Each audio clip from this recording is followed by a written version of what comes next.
Is this a Moneyball situation? Remember in Moneyball, Tony, when Brad Pitt traded away the players so the coach couldn't play him and had to play his players? You can't start Pena first tonight. I am starting him at first. I don't think so. He plays for Detroit now. Art, I can do this all day long. You're killing this team. Like, is that what's going on here? What's happening? Everyone just sort of assumed, and there's been rumblings, that Shedeur Sanders was essentially moving into the number 2 quarterback spot. Yet, when asked about it today and asked repeatedly about it, Kevin Stefanski would not commit to Shedeur Sanders being the number 2 quarterback. What do you make of that, and who do you think is going to be number 2 on Sunday?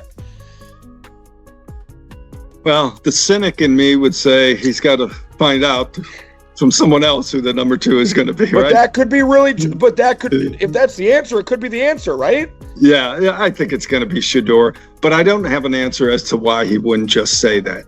As everyone is aware, the Cincinnati Bengals recently acquired Joe Flacco in exchange for a 6th-round pick. Additionally, Joe Flacco was the backup quarterback for the Cleveland Browns. Additionally, the 3rd-string quarterback was Shedeur Sanders. He served as the backup quarterback. And I understood exactly where this was coming from when the news broke yesterday. This is about you doing your job and me doing mine. Not my first baseball game. All Scott right. Hatterberg can't hit. Hits His on base. defense is Still keeps us in the plus column. We only need to be 7 over 500. What? Anything else? Additionally, it appears that Kevin Stefanski is learning about Cleveland's operations the hard way.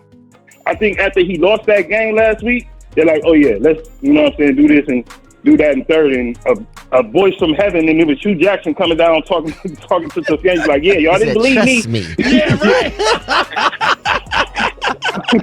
Hey, you some great stuff, man. We appreciate it. Yeah, my man, the ghost of Hugh Jackson popped up in Kevin Stefanski's office. Like, trust me.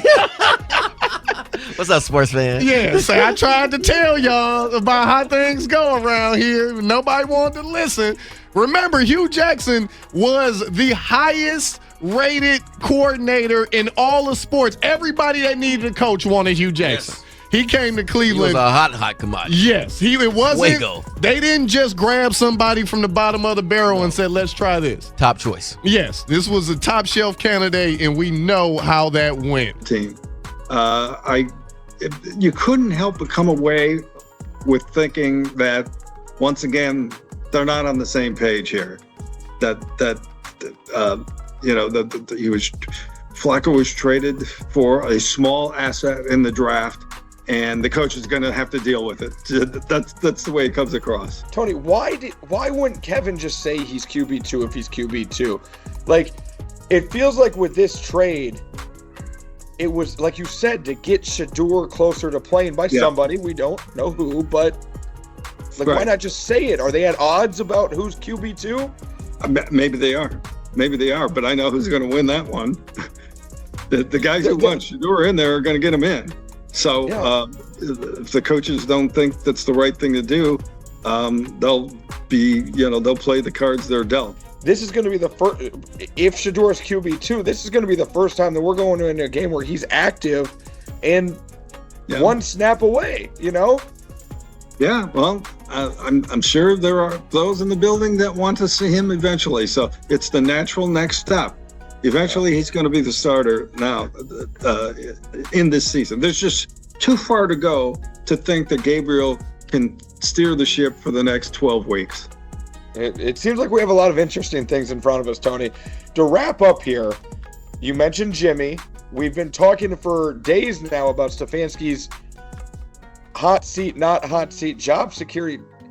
Tony, they can tell him whatever they want, but if he's not even involved in some of these discussions and he's looking shaken in press conferences and surprised by these, like, are we seeing the split of Andrew Berry and Kevin Stefanski in real time? I think that if this is the start of a split, Andrew better watch out, because he could be on his way out too. I don't think the owner wants to put up with that. Yeah. So I tend to think that it's not, that this is being dictated to Andrew, hey, collect as many assets as you can, and we'll worry about this year. You know, Kevin's fine and all that, but it's, you know, it sure didn't seem that way today. I got it. Do you think that Kevin threw Andrew under the bus a little bit? Riz is going to ask you this tomorrow. I already know this. Do you think Kevin threw Andrew under the bus a little bit with the explanation of the Flacco trade? I don't think he threw him under the bus. I think he was genuinely shocked and has still not gotten over it. Okay. So I don't think he said he trusts Andrew. He clearly pointed out it was Andrew's call. That's what I'm saying. He was very, very clear about it. Yeah. And then that's in that context is that I have faith and, you know, I trust Andrew and all that. But it's like they've done this before where, you know, I keep referring to the Josh Dobbs trade. That was the clearest example. It's like, okay, we're trading your backup quarterback. Just coach the team now, you know. So same thing here. Kevin, you're the coach. Deal with it, you know.